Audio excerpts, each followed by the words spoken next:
Hi, everybody. Welcome to another episode of the Future Tech podcast series. This is a podcast aimed at STEM graduates with myself, Charlie Sell, the Group MD at Arrows Group, interviewing and speaking to thought leaders, CTOs, directors within technology, asking them a bit about their story, their thoughts on emerging technologies and future job roles. So I'm really pleased to have Dan Gilbert with me today. Dan's the Director of Data at News Corp. News UK. They're part of News Corp, one of the biggest publishing companies in the UK and globally. So you can imagine the amount of data and with readers and what happens online there. So welcome, Dan. Really good to have you on the show. Thanks, Charlie. Nice to see you again. Yeah, good to see you. I understand it was your wife's birthday last night. So first time out since lockdown? Yeah, first evening out in nice and safely socially distanced, and a beautiful evening for it on the hottest day of the year, I think. Oh, fantastic. So, as always, my first question, and probably one of the most poignant, is really interested to know a bit about your story, how you got into technology and specifically data. So it was a bit of a wandering path. I studied economics a long time ago at UCL in London. Because that was kind of the first thing that I kind of really fell in love with, like as a subject, kind of leading up to university. So I started studying that, and then as I was doing that, quickly could not work out what the heck I was going to do with that as a career. Everyone was going off to an investment bank or management consulting through kind of very formalized graduate recruitment schemes, and neither of them really kind of appealed to me. So I stayed on to do a master's in public policy, and then ended up working at a company called Visa, which most people have probably heard of. And it was a bit of a weird match, but I was working in kind of the risk management team. But the main attraction for me was that it was a part of Visa that looked after Central Europe and Africa. So I got to kind of travel an awful lot in the first few years of my career, kind of working in banks from kind of Botswana to Nigeria. Well, at least I was meant to be helping them with preventing fraud. That was the idea. And so that was kind of a really thrilling experience. And I stayed at Visa for about kind of 8 or 9 years. And then left to do something kind of pretty different in the public sector. Some people I knew were kind of working on a big government change program, so I joined there. And like not least because I had a background in economics, I was the person who kind of seemed to know the most about data out of kind of like the 100 or so consultants. So I kind of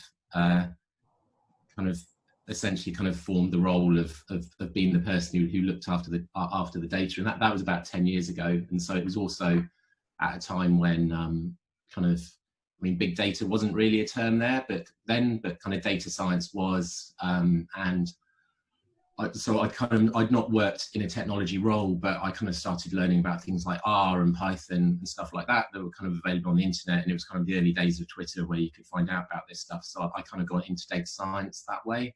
Right, yeah. And it wasn't too difficult because I had a bit of background from the economics, but it was essentially a completely new thing. And then after that, I joined a small technology company that was kind of working with kind of social media type of data, because it was kind of the early days of Facebook, and then eventually ended up at News. So it was kind of a bit of a wandering path to get into technology. Yeah. Although it's not too uncommon, is it? With a lot of graduates or people today studying things from economics through to psychology, I think you can have quite a breadth of degree to finally move into technology. It all feels like it's quite transferable. Yeah, no, completely. And I mean, I like to think that having at least spent like the first 10 years of my career not working within tech means that now I do work within tech. At least it kind of gives me a broader perspective on problems, and particularly how to talk to people who are kind of from across the business, whether in advertising or marketing or kind of where I am now, kind of working with the editorial teams who are actually in the newsrooms producing content. Because I've not been steeped in it for my entire career, it's kind of quite helpful to have that slight sense of removal from it sometimes. Yeah. No, and I think the fact probably that you've travelled around the world as well and seen different environments must have an added advantage when when working with different stakeholders. Yeah, and I mean, yeah, the problems like a card center in I'm trying to think of one place like Ivory Coast dealing with frauds are obviously somewhat different to the kind of tech problems that I know a newspaper have, but ultimately it's around people, and yeah, they kind of haven't had the opportunity to deal with lots of people in lots of very different situations. Hopefully helps in any workplace. So I guess I wouldn't want anyone to feel like there's one path to getting into technology. And actually, even today on my team, a lot of the like very best technologists are people who actually made quite a late career change to move into it, and they've kind of moved from very different spheres, but bring kind of that creativity of thought from other parts of their career to what they do day to day. Yeah, fantastic. And so thinking about data then, because it's, it's something that has just emerged over, I would say, the last 5 or 10 years, and it feels like it's gone almost in line with cloud infrastructure and the development of cloud migrations and what have you. How have you seen data, I suppose, first progress, and then where do you think it's going in terms of a technology and... So I mean, if you go into something like Google Trends and type in search terms like kind of big data or AI, machine learning, all of these things, yeah, I mean, it tells that story. So from perhaps 10 years ago, kind of the curve is this kind of massive kind of increase year on year, and things like data science and all of these things, that they're kind of very intermingled. I suppose in some ways, I started working with data when it was kind of towards the start of that, and in a way was completely oblivious to a lot of the stuff that was going on with kind of AI and machine learning and whatnot. And a lot of stuff had been around for years. So kind of people who talked about business intelligence, or back when I was working at Visa, management information, and ultimately people were working with data in databases. And I think a lot of people who'd worked in it traditionally were probably quite grumpy with this notion that this was a completely new thing that was changing the world. And actually, no, we'd always had like data warehouses, databases. People had always done kind of BI, and people had always done stuff like predictive analytics. So kind of whether kind of it's a company like Tesco or kind of insurers or banks. When I kind of joined Visa 20 years ago, they had things called neural networks back then, which now are obviously the thing that everybody talks about, but have kind of gone through a kind of an ice age for kind of decades. But a lot of, I guess, my view on it is a lot of this tech has been around for a long, long time, but there has been this incredible growth over the last 5 or 10 years with kind of how much data is available that has then fueled kind of things like amazing machine learning technologies that can do image recognition of cats, but also kind of diseases in people's bodies and all sorts of things, which again has been fueled partly by having so much data available that has come with cloud computing and the growth of the internet and the growth of, I know, even kind of social media and search platforms.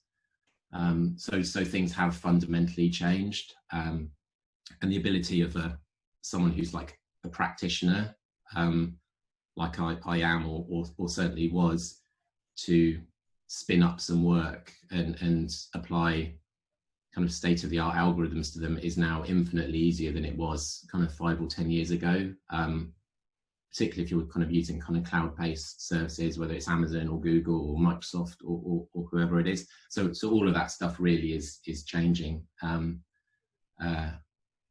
I think that the like working in a media company, we do a lot of stuff that a lot of other companies probably also do and have done for a long time. So we have lots of customers, and we obviously where customers pay us. So for the Times, people have to pay. It's a kind of premium experience. So Times subscribers pay for their subscription. We obviously want them to stay with us and not get fed up with the product and leave. And so, like almost any other company that has customers, we use data to understand the types of things our customers like, and also the ones who are most likely to stay with us or who are most likely to go. So things like churn models and stuff like that. And that stuff's easier today because kind of cloud compute is cheaper and more available, more easily available. But then there's lots of other stuff which is almost completely alien to what I worked on when I was first a data scientist. And that's particularly kind of exciting working in a media company because we produce a lot of content. So our newsrooms are obviously kind of toiling away, producing kind of newspaper articles, images, videos, and all of these things. The ability of someone who's like a data analyst or a data scientist to do anything with that stuff, all of that information, was essentially kind of nil just a few years ago. But a lot of the kind of machine learning AI technology that's come out recently that people will hear about, such as like deep learning and stuff like that, which originally were trained to be really, really good at predicting whether there's a cat in a picture or not, based on like the millions of pictures on the internet. Those types of algorithms can now be used to understand kind of what is our content about. So to do things like extract the metadata and the keywords and the topics and the people in it. I mean, some organizations use it to kind of do things that you'll hear, like kind of robo-journalism, which is kind of for some of the like the very, very simple things where it's kind of match reports, so kind of piecing together stories.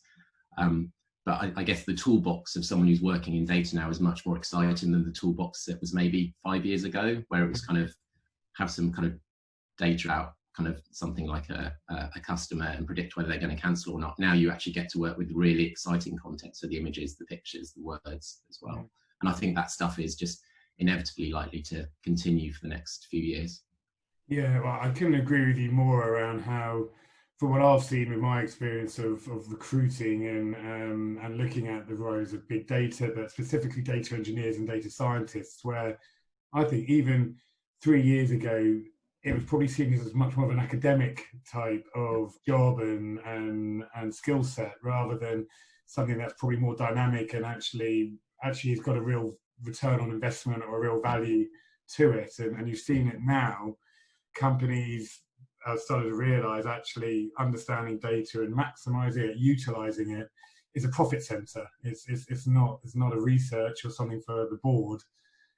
No, exactly. And we do some really exciting stuff, but ultimately it's all about kind of application of algorithms that are already out there in the world, that kind of either kind of universities or the likes of Facebook or Google or Microsoft have already come up with, and they're made available through open source. It feels like there's a lot more where kind of, a data scientist or a data engineer can now apply that stuff to kind of a meaningful problem. When I first joined, kind of worked in media, in technology, maybe kind of 7 or 8 years ago, it was kind of teams of data engineers working on Hadoop and stuff like this. And so it was actually kind of trying to work out the plumbing of data and spin up kind of instances that were powerful enough to deal with what we were trying to do. A lot of that stuff is well, in some contexts anyway, particularly where you're working in the cloud, a lot of that is kind of taken away from you. And for me, that's exciting because you get to actually try and apply it and solve the problem for the people that you work with. And so, I think, and that inevitably continues. No, well, I couldn't agree more.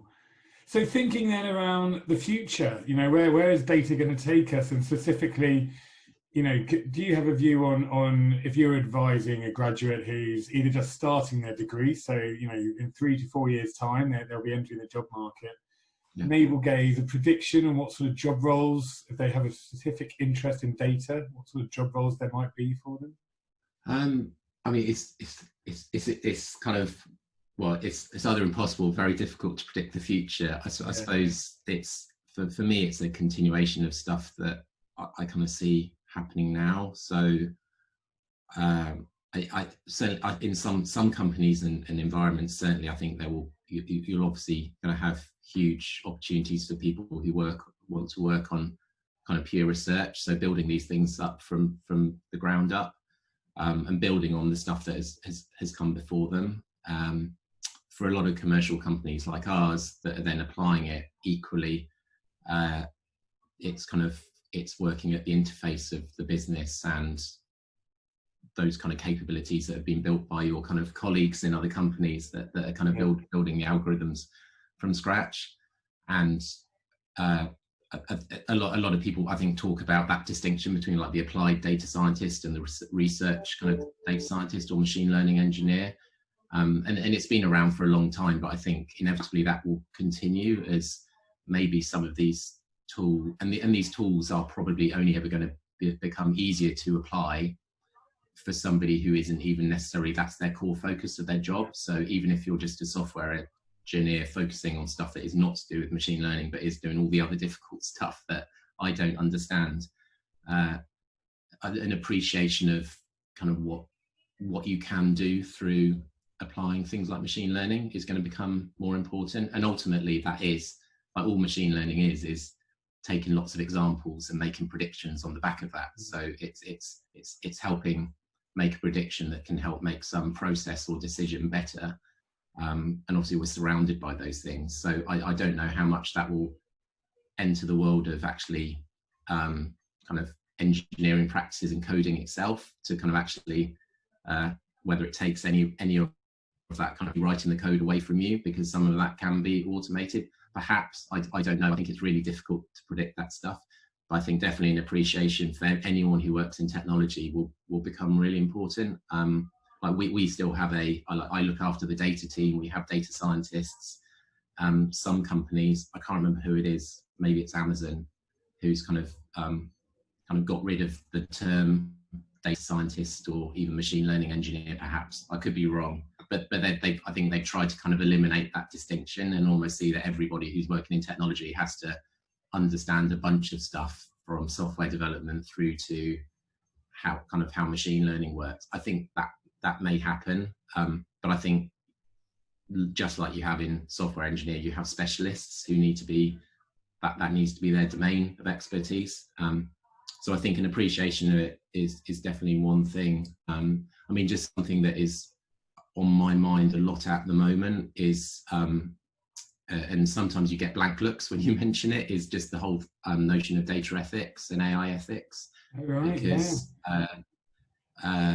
this has been around forever. So people have been like members of statistical associations have kind of thought about kind of how you do harm or good with data and numbers, and not reading too much into your data and not mistaking correlation for causation and all those things. But there's also been this huge amount of interest in AI ethics recently, and the likes of Elon Musk and Stephen Hawking talking about this existential threat to humanity of when the robots take over, or if we put too much faith in automated decision making that then goes wrong, whether it's like robots or whether it's a nuclear power station that can then be hacked. There's you can kind of see this increasing kind of interest, and I think anyone who joins any kind of company like within the next few years, I'd be amazed. Certainly if it's a good one, if they don't start to ask you what's your perception around the ethics of AI, like how much should be automated versus should have control for the people looking over it. Like how do you think about things like fairness of an algorithm, and just because it's efficient, is it actually fair? So I think that's something I would kind of encourage everyone to think about. Not least because I actually think it makes you a better engineer or a better data scientist, because it makes you think critically about things. Yeah. Well, I just think that's a fantastic point, and actually, that's probably the first time I've heard or talked about that side of it. You know, to be totally honest, I've a lot of conversations I've had with people in the market. You know, as I said, is rise of big data, or how it's becoming like software engineering, where you've got polyglot engineers now who are learning full stack rather than a specific skill. You have to have that same appreciation when you're looking at analyzing data or machine learning, but to think about AI ethics and actually how it could be abused, or how to stop it from being abused, I guess, is another aspect. that's going to only become more prevalent as it grows and big data continues to rise. Yeah, really. Yeah, and the role of data in society is only going to get bigger as kind of governments, police forces, healthcare all think about how to use it and apply it. They're kind of the life criticality of the decision of an algorithm is perhaps more than if I'm helping a journalist or an editor understand, do you promote this article or that article?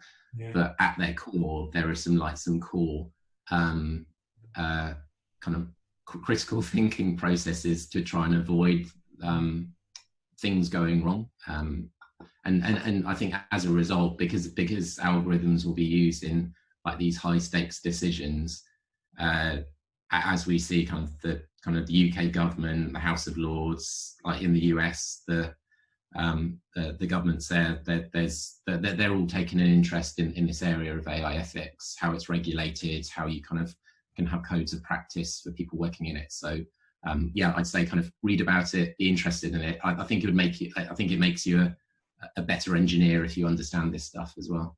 Yeah, I totally agree.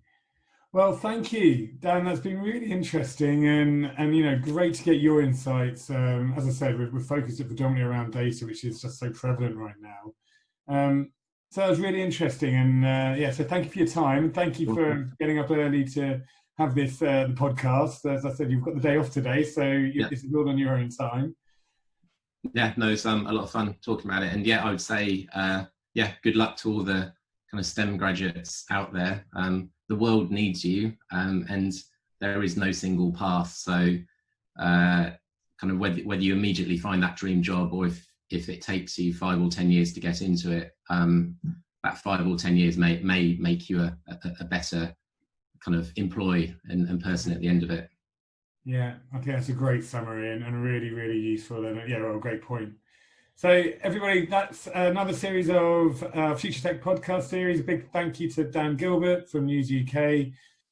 It'll be posted on your careers pages within the universities that are part of the scheme, along with snippets coming out on LinkedIn. Thank you.